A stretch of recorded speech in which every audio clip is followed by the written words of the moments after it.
try to stop the mission. They try to break me, try to take me out, but I got Jesus on my side. So bad I thought it would die.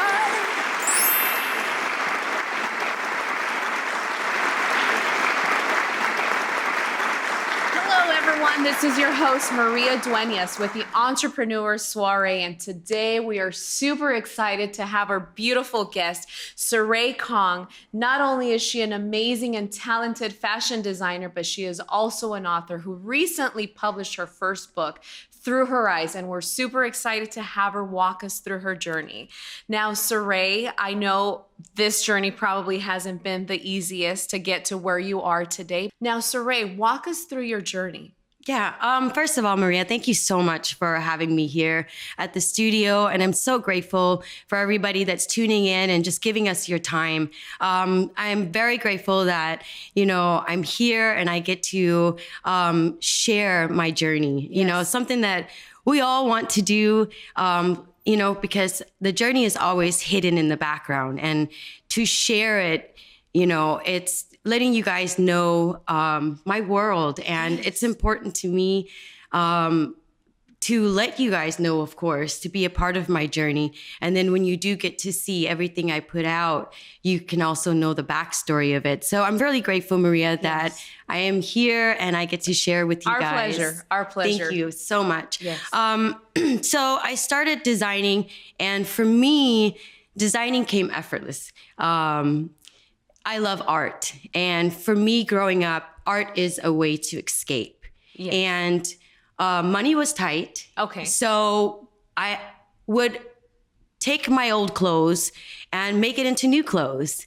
And I never learned how to sew, but I knew how to use a needle and thread. And which is probably all you needed. Right? That's all I needed. That is for sure. Yeah. And through that, I saw, people were complimenting my creation. And I realized, I really liked what I did. And as time went on, I started to get into different materials and really making them from scratch instead of taking old clothes and recycling them. So I started off doing that. And, I'm from Minnesota. So a little bit about myself. Yes, please. Yeah, sorry. I'm already diving in. No, that's okay. I was just going to ask. So please, tell us where are you from? Yeah, so a little bit about myself is that I am originally was raised in Minnesota. Okay. I'm born in Thailand. I'm a refugee here in America. Came here in early 80s, around 84, 85. Okay. My country, I am not sure if you guys are familiar, but if you're not, it was the last genocide, 1979, was when the war ended in Cambodia.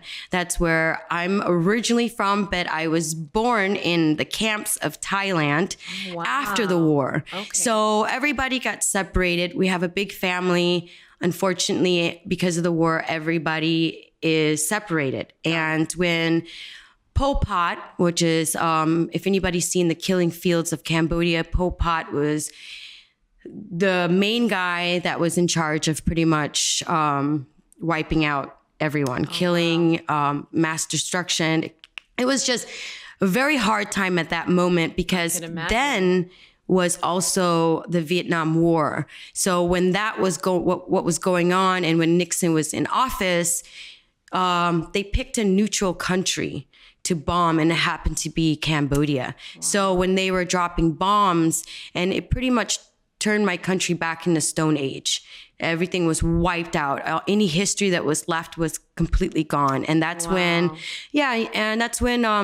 Pol Pot came in, and he pretty much, caused a huge chaos, and just a lot of people lost their lives and family. And I was one of them, of course. And we were in the refugee camp. And after a couple years, we were sponsored through a church in Minnesota.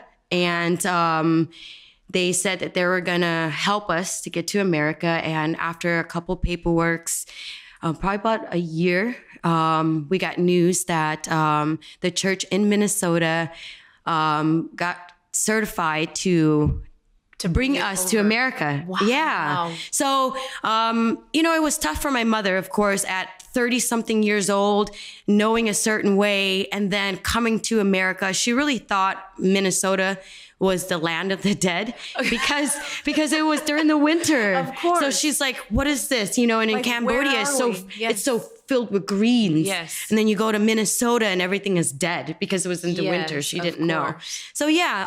So let me just interrupt real quick. Yeah. Now, when you guys came over, was it just you and your mom? Yes. You mentioned about being separated. Yes. So who else came with you? So it was just me and my mother that came in the camps where they had everybody. They separated the old, the young, the kids. Oh. So my mom was separated. They did find each other in the camps, but they kept the old in a different place. And then the young that could work. And then kids were trained to be little killers.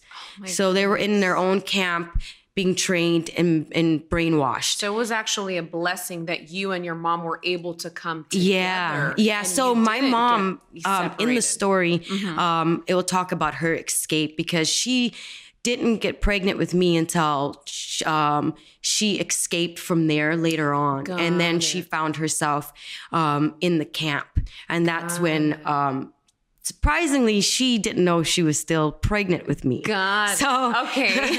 So that's in the book, you guys. That'll be a little bit down the road. But so you're in Minnesota. So we're in Minnesota, and I remember them, when you come to the States as a refugee, they're not going to put you in the best housing. Of course. Okay. So you're going to live in the projects. You're going to have, the bare minimum, which to us is a lot. You know what I mean? Exactly, yes. So we lived in, I'll never forget that apartment building because a lot of the immigrants and, we all lived in that building, and it was, let's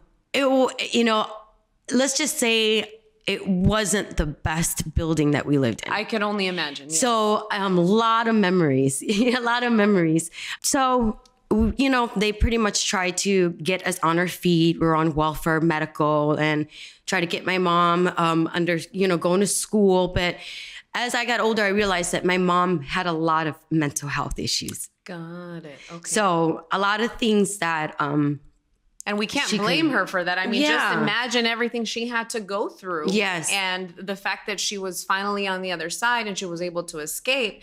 But those are things you can never forget. I mean, that's her story. Mm-hmm. That's a part of her life. She, of course, me being young and growing up in America, I just wanted my mom to be just like every American mom. You know what I mean? Of course. Yeah, but not understanding until I got older, mental and emotional health and something that she had issues with that I didn't understand growing up. Of course. So, of course, designing was a way of escape. Of course, when you're limited to things, you find ways to work with what you have. Yeah. Yes. So, it's like a blessing in disguise. Yes. You know what I mean? Yes. So I always say that I make the best lemonade. Yeah. You know what I mean? Because that saying, the American saying is turn lemons into lemonade. Yeah. So I always held on to that. Right. Yes. So I always tell myself, I make the best lemonade. And you do. I'm sure you do. A lot of sugar, of course. Just to sweeten that up. Yes. Sweeten that up a whole bunch of sugar. Yeah. But, so, it was tough because I had this American dream and I had this mother who was stuck in this mental warfare on her own. And my escape was through sewing, through drawing, through, I love to sing. Because of knowing the church, I fell in love, of course, with Jesus and God. Amen. And I really, and then my mom would take me to the temple. It was so confusing because I would go to the temple and I would sit and chant these things to this guy, which was a Buddha. Mm-hmm. And then on Sundays, I would go to church. Now, would your mom come to church with you? Okay. Yeah, because, and I'll never forget Bruce and Judy. I'm talking it too. That's okay. Just want to know if you're out there, Bruce and Judy. If you're listening anywhere out there. I know they're in heaven. Bless their hearts. Yes, but if you hear me, Bruce and Judy, they're the one who Who introduced you? Who brought us here. Okay. Yeah. They're our sponsors. And nice. they always made sure that we went to church. They always made sure that we met other Cambodians that also love the Lord too. And so they really helped us like find security through the church. And have your own community Yeah. here, even though you were far away from home, but still made sure that you had other people you can, relate to. Yeah. So it was great that that they understood, and there were other Cambodians that was there as well, and So I got a chance to figure out what works for me. Was it the incense and going to the temple, or was it church? And for me, church worked out. And as I got older, I realized my love for Jesus was very strong, Yes. And then I realized through prayer, it got answered. Yes. So I realized that, this Jesus thing really worked in my life. Yes. And it works in all of our lives if we just allow him to, right? Yes. And, it was great for my mother to also find a different way of love too. And my mother didn't have any type of school. Okay. So she didn't know how to read, no writing, no none of that. But here in America, she ended up teaching herself how to read the Bible in Cambodia. Wow. Yeah, she started to learn how to read the Bible. She started to write. Okay. You know what I mean? Yeah. So, I saw how great God was in both of our lives. Absolutely. So, with God and through creating, I realize it goes hand in hand. Absolutely. It's almost like you got to have faith at the end result. Yes. Even when you can't see, right? Yeah. You're right. taking this path and you just don't know where it may lead up to. Yes. So, so I just feel like, when people ask me, Siray, did you go to school? Did somebody teach you? And, I used to get offended when people asked me if I went to school for it. Got it. Why? It's because I felt that school was the only way to make you feel worthy. Like credible, right? Like if you didn't come with this degree. Yes. And I struggled with that. I struggled Yes. with it. Okay. Because my mom had no education, had no drive, had no schooling, or her parents didn't care about any of that stuff, I struggled in school. I struggled so much in school, like many ESL. of us. I mean, I can totally relate. Yeah. Yes. And it was hard. And then trying to go home. And my mom too, and I'm very grateful for this, you guys, because she didn't allow me to speak English at home. She said, when you come home, you speak Khmer. Mm-hmm. When you go to school, you can speak that other language, but you don't speak it here. And she was very strict. She was, I would say growing up, I felt like she was just angry a lot. And I felt like I'm sure rightfully so. I mean, only she knew, right? Yeah. Like what life she had lived prior to arriving here to the States. It's very true. Very true. And, as a child, as a teenager, you never really understand that. And sometimes even as adults, I see adults, then they don't really understand, understand the depths of mental health. And you know what I mean? Yes. I didn't understand that until, of course, I saw my mother and I saw her. And in your eyes, she was an angry person. She was just bitter. And you didn't understand. I felt like I was like her enemy or something, growing up. But she was fighting her own battles. Yes, she was. And, we always went to the free store. I don't know if anybody knows what a free store is everything is for free. Oh, okay. Yeah, in Minnesota, they had a free store. And kind of like the Goodwill, but you just don't but pay there's for the no items. pay. It's Got just it. for people, Okay. of course, I don't really Like have the anything. food banks and things like that. Yeah, Take so what you need. we went through a lot of those. And I'm very grateful for people like that Absolutely. to give, So I remember getting in line with my mom and people would be aggressive, you guys. Like, I'm sure. Yeah, I remember my mom and this lady was tugging on a shirt. The lady went and shoved her. She got the shirt and I was like, wow, I can't believe the aggressiveness, but it stuck with me. Well, yeah, it really did. I'll never forget that. I'm sure all of those experiences have helped build the Siray we have right here. Yeah, it did. And without those experiences, maybe your path would have been different. Who knows? Yeah. No, very, very true. Yeah. I feel that you definitely, I would not change anything in my life. Beautiful. So I love that. That's for sure. Because I really feel it's what drives you. Yeah. It's your passion. Exactly. So when did you decide, you know what, I'm just going to go full force and forget, going to school, forget, trying to get that degree or education, and you decide, I am going to become a designer. I don't care what anyone has to say, and I'm just going to follow my dream. Oh, God. It was quite a journey, you guys. So, of course, school was really tough for me. So I dropped out of high school at 10th grade, barely even made it. I honestly barely even made school, period. I've struggled ever since I went into school, ever since kindergarten. I just felt like, I don't know. It was just always a challenging thing for me. So anyways, at 10th grade, my household wasn't what I wanted to be. How about that? My stepdad, just step siblings, how my mother was. I was extremely alone and neglected. Just like the environment felt like you were in a home full of people that really Strangers. weren't present. Yeah. Got it. I felt alone. My mom, she doesn't really know how to love. Express her feelings. Yeah. She doesn't. And her way, my mom had 8 kids. 4 of us lived. 1 made it to America. It was me. My mom didn't really raise any of us. All of us got separated, and I was really the only one that she had to be hands-on.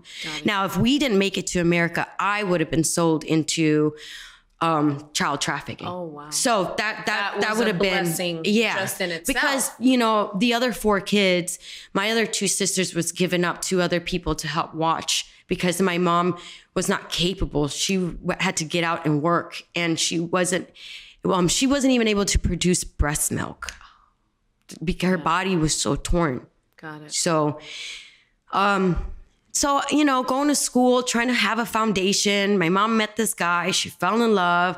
My mom was never really around. I felt like I kind of raised myself. My mom wasn't really present. So I got away with not going to school, and then no one was checking in on Siray. Yeah, they were like, where's Siray today? Did everything. Yeah. Yeah. I even was desperate to find that sisterhood, got jumped in a gang. Oh, you know what I mean? Just so I can be a part of something. And feel like you belong somewhere, right? Yeah, right. Yeah. I was just kind of like floating in the world. I felt like when I was younger. And then I fell in love. And at 20, I got pregnant. Okay. And I started working at 16. I met this girl. She was from China. I'll never forget her. Her name is Tina.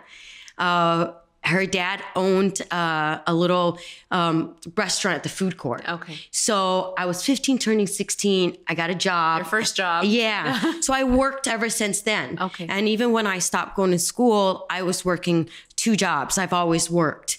And then I was pregnant with my child, and I got a job at Douglas Corporation, and it was a car part emblem they made. I was working on an assembly line. Oh, okay. I was making $6 an hour on an assembly line with a whole bunch of other, immigrants. Okay. I felt like crap as a person. Of course. I felt that I have all these great things in me, but I don't have this stupid piece of paper to tell people I could do these things. Or the connections to say like, hey, we can take you to the next level. So when I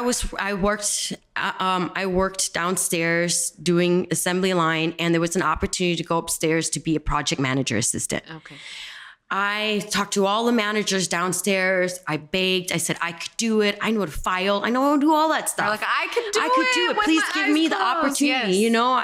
I don't have my high school diploma, but all of a sudden I got news that I got a chance to go upstairs, and I was so excited. You I'm do not sure. understand, Yeah. because I wasn't pregnant yet. Okay. So once I got upstairs, I was upstairs for at least a couple months, and now 3 months go by, and I was a project manager assistant to 3 managers. And you guys, I was on it. I made sure I dot every I, crossed every Every T. T. And not only that, like the lady that I was assigned to, I love Mary, because but at first she didn't like me, you know, so it was tough, you know, it's Trying like, to prove yourself. yeah, Like, who's I this was little really young trying. girl. Yeah, you know, I was trying to show us that she could do all this. I was really trying, and then, but I'm so grateful that I won her heart, and we became really good friends. And then I would always make sure that I was doing everything I was supposed to. And my manager, that was my boss, he challenged me, you guys. He really did. I've probably cried at that cubicle so many times, and he would make me feel like I was not good enough. And he would always tell me how I wasn't here. But I'm here. And you I got am all here. this. Yeah. You got this big old yeah. gap. So 3 months will go by. 6 months will go by. A whole year now. And now I find out I'm pregnant, and now I go and sit in his chair, and I ask him, am I good enough? Can I stay? Can I stay here? Is this my seat? He goes, well, Siray, I still think because of your education background, it's not where we want you to be. That's can like only basically imagine. telling me Yeah. that you're You're still stupid. not- yeah, and you're still not good enough. Yeah, I'm still not good enough after being up here almost a whole year. And I sat there, and then I find out there's this girl coming in, and now I'm going on my paternity leave, and I want to make sure when I come back I have my seat. Your job. Right? Yes. I see this girl. So I'm talking, she's a little too talkative, and I find out she's here to take my place. Of course. And I find out that this girl is making $15 an hour, and Siray is making $6.25. Because of not having that stupid piece of paper. And I guess that's when people are like, oh, did you go to school for it? Do you have a degree? It flashes me back. I guess that's a trauma part of my life. And if you haven't gone over it, I'm sure eventually you'll get to that point where it doesn't matter anymore, because right? look at you now. Thank you. You know, I'd like to see where she's at nowadays. You know, if she's still alive. Yeah. You know, and Mark, you know, and I sat in his chair when I found out who this girl was. And I said to him, is it fair? And I looked at him in his eye, and I said, Mark, is it fair?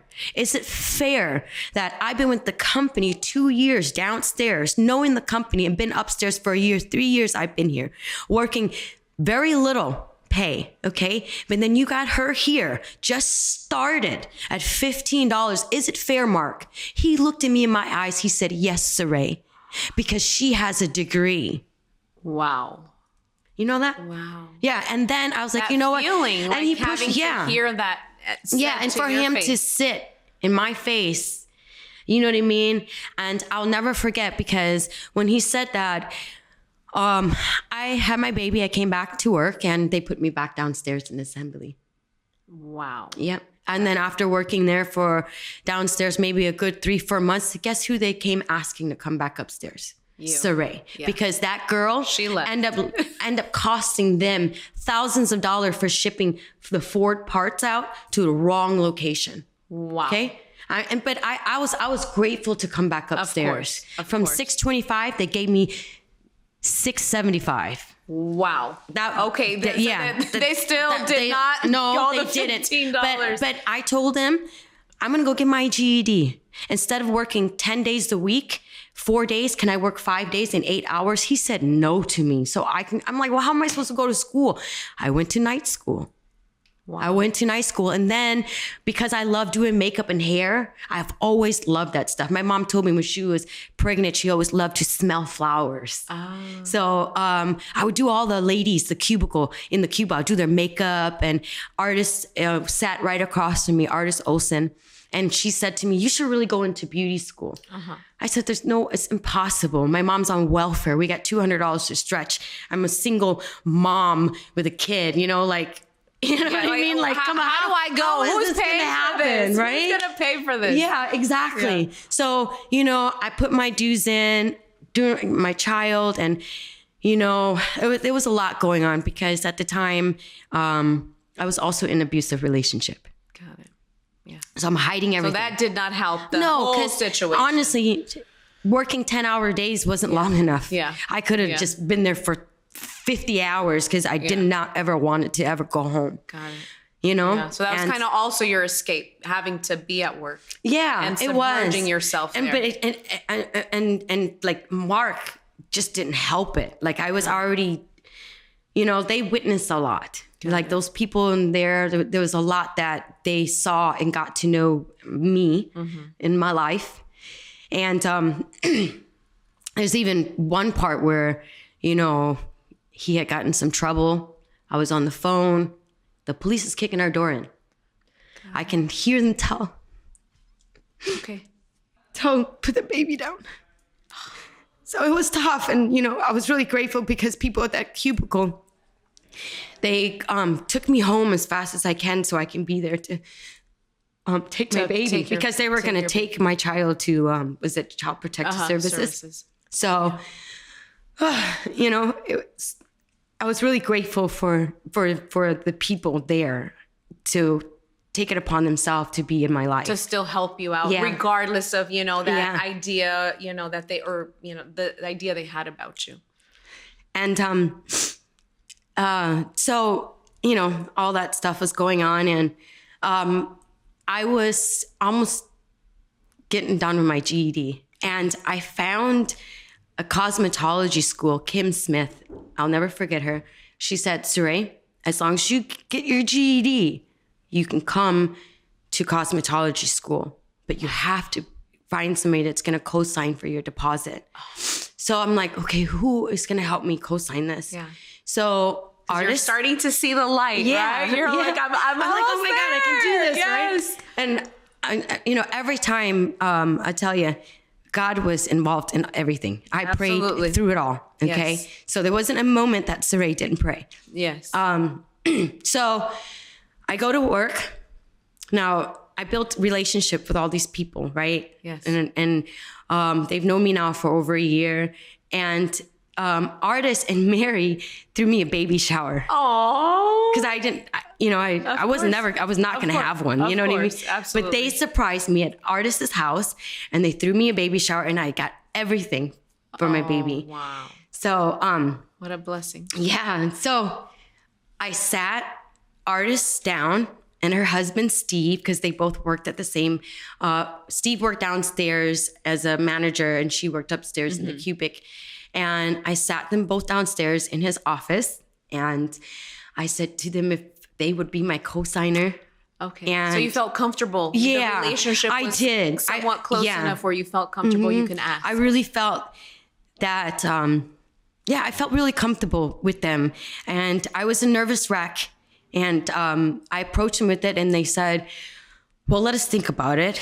And, they invited me and my child at that time. Now he's probably like, maybe not even a year yet, a couple months. So we go to their house. They had now this house, they moved, they got a big house. And we went to their house and they sat me down with my baby and they give me a blank check. Oh my goodness. Wow. Wow. They gave me a blank check so I can go to school. Wow. I even want to tear up because that is beautiful. Yeah. They gave me a check. Beautiful. They said, fill out the amount that you need, Siray, so you can go to school. Yeah. So I've just been going since, and I really loved my school because they helped me a lot. They really came into my life and made it a point to help me.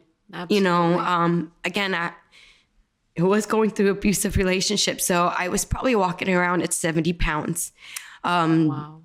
I was really depressed, and I was trying to balance quite a bit of stuff. And my mother would always tell me that, do you want your child to be fatherless like you?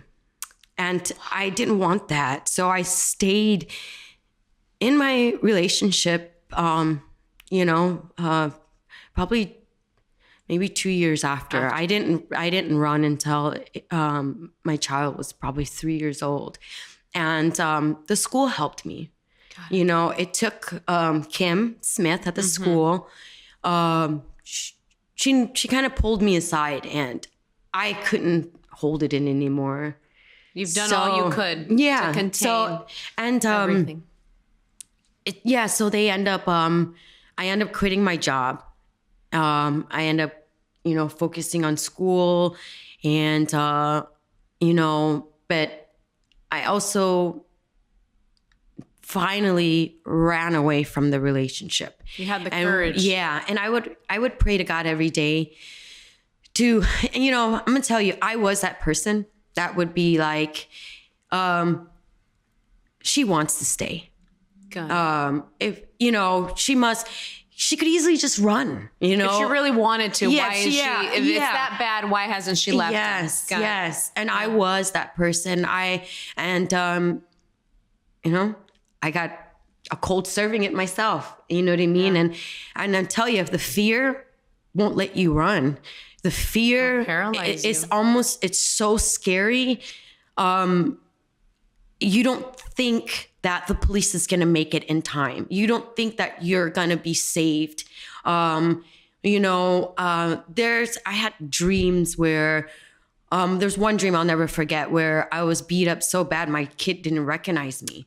And it stuck with me, and I didn't want that to become a reality. To say, like, if I stay a day longer, that could be me. Yeah, because it was there. It was there. It's just a matter of time. It was a matter of time, and it was only a matter of time. Whether honestly, if he wasn't gonna kill me, I was gonna kill him. Pretty much, because I was filled with so much ugly rage, and I just hated my situation, and I hated that my mom didn't help me become stronger, and all she's doing is making me weaker. And I didn't want my kid to be, and I got this thing in my head. I don't want to be a single parent. I don't want to raise my kid by myself. Because I don't want to be fatherless. Definitely looked bad upon in that time. Yeah. I get it. Yeah. So, Kim Smith and everybody at the school rented a U-Haul. We went back home. We cleaned house. Got it. And my heart never beat it so hard. And I knew if he was to make it home and see what was going on, he would have killed everybody in a heartbeat. Wow. I knew, in a heartbeat. And I forgive him with all my heart because I know what's inside that made him who he is. And again, I forgive him, honestly. And again, I would never change back the hands of time. I take everything that is given to me in my life. Okay? Because I've met a young girl and she was bruised. And I was able to pull her aside and tell her that I know what is going on. And she ran away. And I saw her again years later, and she thanked me. Wow. You know that? And I said, well, this is why. This is why. Yeah. Because the one thing with me was I didn't bruise. So there was no tell. There was, so no one could really, no one really I knew didn't what was bruise going as on. easy. Exactly. Yeah. Or you could hide it up if you had any. Yeah. Violence. I don't want to get into detail, No, that's fine. But she had a lot of, and when she told me, she took a plane and left and went back home and ran away from this guy. Got it. And then years later, I think I ran into her like at a restaurant, and I was surprised that I heard that she left. I was surprised that she came back to the state, but I guess everything was good. And she looked so healthy too, you know? Oh, yeah? Yeah, she looked really Her good, and life I'll never changed. forget her. Yeah. So, you know, so that's why I'm not angry or hate him for any way, shape, or form. I told him I've forgiven him. So you got through. You got through school. So we got through, your and makeup academy. so now I'm out of this nasty relationship, and Things it are took looking good. Believe it or not, everybody from that, except Mark, but a lot of people from that company came to my aid. And because I didn't want to go to a battered women's shelter, I went to an extended stay hotel. Got it. And it was $50 a day. Yeah. Okay. Yeah. They all came together. They all filled my fridge with food. At the time I was smoking cigarettes.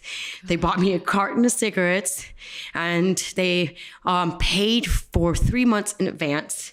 3 months in advance. Wow. Who does that, right? Who does that? Yeah. And then they would say, Siray, we've been waiting on you when you were ready to run, because they would hear me talk about it and watch me go through it and just they're stuff like that. They're just thinking, when is she going to be done? Yeah. Like, yeah. When And is enough going to be enough? yeah, exactly. You never know, right?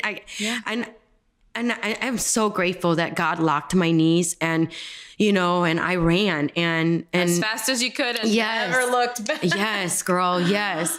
And I paused everything for 3 years because, again, I was afraid, and I had to get the restraining order and all that stuff. Course. And and that was a lot to deal with. But anyways, through that, I got my GED, I went back, got my cosmetology license. And, I remember when every time I took a test, you guys, I would pray, and I would leave one hand for God to hold. Okay. Yeah. Because honestly, holding your hand. I'm not that great when it comes to, when I was taking my GED, everything I was trying to remember was gone. Of course. And I say of course because I can relate. Yeah, it was really tough, and then just not trying to focus on your home situation. You know what I mean? So I was surprised I even got my GED, but why be surprised, right? Did. God is good. And then I remember when I first failed, I called Artist Olsen. And, they're the one who wrote me the blank check. And I always say to them, where are your wings? Yeah. Because I really do believe they're guardian angels. Yeah. And I remember I cried because I failed the first time. And then because it's expensive to take the test, of course, too. Yes. So the second time I passed, and I was just so happy. And then I started to get into doing hair, and hair is I could do it in my sleep, just like designing. And then as time progressed, I started to invest in myself, which I got into modeling. And now I'm 25 years old. I'm 26. I feel very confident as who I am as a person. I'm traveling by myself. I'm going to Chicago. I'm going to Atlanta. I'm going to California, doing car shows. And I'm like, wow, I really love this. There's more to life than just here in Minnesota. And I really fell in love with the ocean. And I would daydream. Okay. So being the only child, my imagination is my best friend. I played house all the time alone. I've always, I like to the fullest. So I did everything. I always imagine everything in my life. Like, so I would imagine living in California, imagine being really close to the waters. And one day, my son was probably 7 years old now. I bought a one-way ticket. Okay. And I had some friends on Facebook, and they helped me ship out my car. Oh. And yeah, God is so good. All these connections kind of just fall into place when you allow him. Of course. And then lived with some strangers, didn't know them. And I tell you, there's many times where I cried and I felt like, what am I doing here? I didn't know anybody, didn't trust anybody. I was afraid. It was cutthroat here. People are quick to reject you, and lots of people will take advantage of you. I had to get a restraining order on one person. I tried on the smallest bikini just so, and I there's things that you would do. Of course. You know what I mean? Yeah. But at the same time, just really understand, do you really agree with it deep down in your heart? Of course. And I knew I didn't agree with it, but I really wanted this gig. Yeah. And he stuck with me, and I put on this stupid, tiniest bikini ever in the world, smaller than dental floss, right? And this man starts to touch me. So, and he would say stuff like, what are you going to do to make sure that you'll get on the cover of this magazine? What are you going to do to make sure that you beat all these other girls? These manipulations, of course. And thank God that I came to this game a lot older. Of course. In my age, I'm not 20. Exactly. So I was able to argue with this guy. Mm-hmm. I wasn't naive. I wasn't afraid of him. You know what I mean? Because of what I went through already. Yes. I'll be damned. You know what I mean? Of course. And I had words, he wants to threaten my life. Yeah. I had to get a restraining order on course. him. You know what I mean? So, life is definitely a journey. Yeah. So I was going to say this journey definitely has not been easy for you, but you're relentless. You haven't given up. Yes. You're still here fighting. I really loved, I continued to start, I start to network. I start to see, and this is when I start to get back into my sewing. Okay. I realize that now that I'm isolated, I have so much time to think about what is Siray and who is Siray. Yeah. So I started to, I went down to the fashion district and I would ask for scraps. Okay. So I started my sewing, finding scraps, little pieces of scraps that they didn't need anymore. And it was free. So I took that and I made it into bikinis. Okay. So, and because I did these photo shoots with models and photographers, I took advantage of that. I said, hey, I'll let all these models wear my bikinis for free as long as they tag me. Uh-huh. So from there on, I started to get into, instead of the scraps, I started to get into creating my own stuff, creating my own designs. And actually buying, I'm sure, now material. Yes, right? and now buying material and buying my first sewing machine and just trial and errors, learning how to make nothing out of something. Again, the best lemonade person. Yeah. You know what I mean? I saw lemons and what am I going to do? Yeah. And I'm so grateful that now being able to self-teach yourself, I'm knowledge about everything. I'm hands-on about everything. And, because of my past, I don't get run over. Again. Right? Yeah. I'm able to speak up and not be afraid to speak up. Yeah. Closed mouths don't get fed. No. And I always say this too, because growing up, I never spoke up. And probably why I was in my abusive relationship too, I didn't speak up. I was afraid to speak up. And now I realize that I rather say more than enough than not enough, and then I will be left feeling, did I say enough? Did I get my point across? Did they understand? Did they where understand? I'm coming Yeah. from? So now, if you know me, Siray loves to talk. Oh, I know, and I love to listen. I remember we were on the phone when we first met a couple months ago, and I think our first initial conversation was about an hour, and we were talking about your fashion show that we were going to do for you, and I just felt like you were that friend that I hadn't talked to in a long time. Yeah. And we just picked up where we left off that one last time. I really feel the same way, Maria. Yeah, I really do. It was just, I think it was just a blessing. It is. All the way around. Amen. Yeah. And just to be here. And just to be here. And for me to be able to share with everyone your story, your journey. And here I am like speechless. Like I want to say something and I'm just like, and there's more to you. Yeah. And then, wow. Thank you. My mother's, I want to also, I know we're cut for time. So go ahead. Just tell us a little bit about your mom's I got a chance, of course, as I got older. This is how where it all opened up to me. I'll never forget Easter Sunday. A few years back, my mom came home. She was at my apartment and she sat down and she said, I'm ready to tell you everything. So, and I'm not knowing what is everything. I knew little bits and pieces about her past, and it really stuck with me. One, now that I know that, my father was just anybody. And my mother was put up for prostitution at a very young age. You know, because of my family being really poor, my grandparents, you know, with gambling and stuff, my grandfather lost the only thing that was going to make us money, which was a taxi bike, and that which was fronted to him. And since that bike was stolen, there was no way to pay his debt. And this is where my mother came in.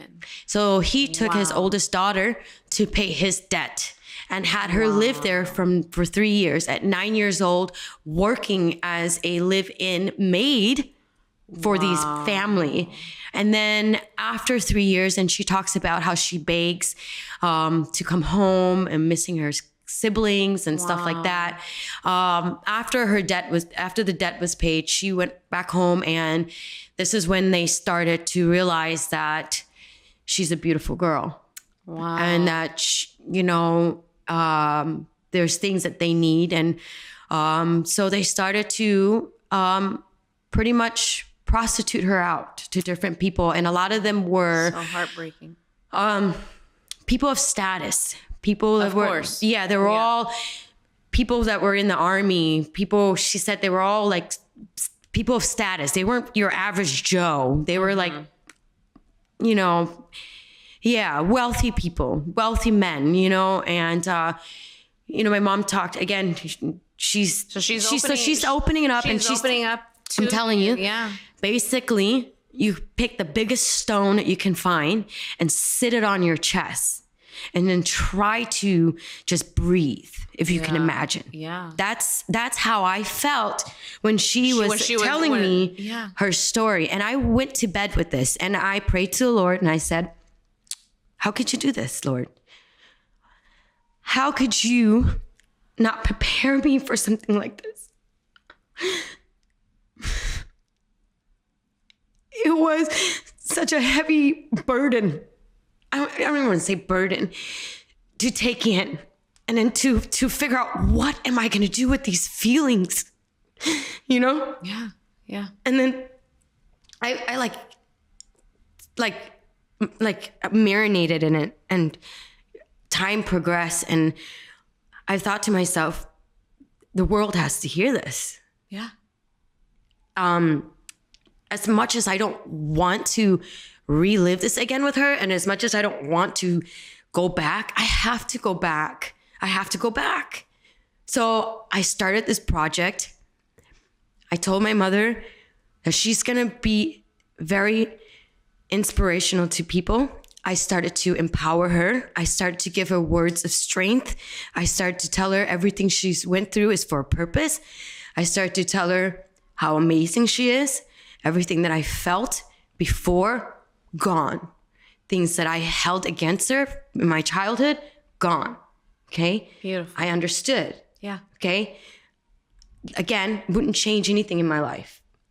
So I told my mother my goal. I'll never forget. I sat her down, and I recorded her. I had a friend. He brought his camera. We sat her down, and I watched her fall apart, pick herself back up, and fall apart and pick herself back up. And I wasn't satisfied because I didn't want to miss anything. So I told her, as now years went on, it took me almost 7 years to be where I am today. Wow.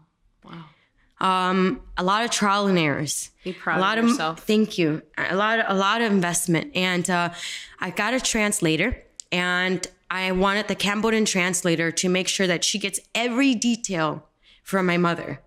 And then so I wrote everything down, and I researched. Just about 2 years ago, I researched a writer in New York. Didn't work out really successfully. Now I'm working with another writer, and now the book should be completed very shortly. Nice. Very shortly. And it's pretty much where will our everywhere. viewers be able to find it? Yeah, so everywhere on Amazon, we're gonna make it accessible on Amazon, on the website, on my website. Okay. And touching on your website for our viewers that want to learn more about Siray, where can they find you as we're getting ready to wrap this up? You can go to OWN, is OUN, and OWN is in Cambodia. It means sweetheart, and then my name. So OUN Siray Kong. So .com. And then you can find everything there. And also you can do your shopping as well on there. You're So, just yeah. amazing. You're Thank just you. You're amazing. too. And I mean, we could stay here for hours, girl. Like honestly, to hear your story. And you truly are an inspiration. And I hope our viewers, Thank you guys. were able to enjoy this interview with you. Thank you so much. Thank you so much, Maria. Yes, it was I our appreciate pleasure. it. Thank you guys. Bye. Glutathione is a big word. It's the body's own master antioxidant. It's a scavenger for free radical, bacteria, and viruses. There are no products in the market with the ingredient NASET. NASET increases the production of glutathione that's in our body already to strengthen and enhance our immune system, elevate sense of well-being, support muscle strength and endurance, cognitive function, and liver support. It helps with increased energy and blood sugar regulation. Get your bottle of GSH Plus from www.salvationnutra.com.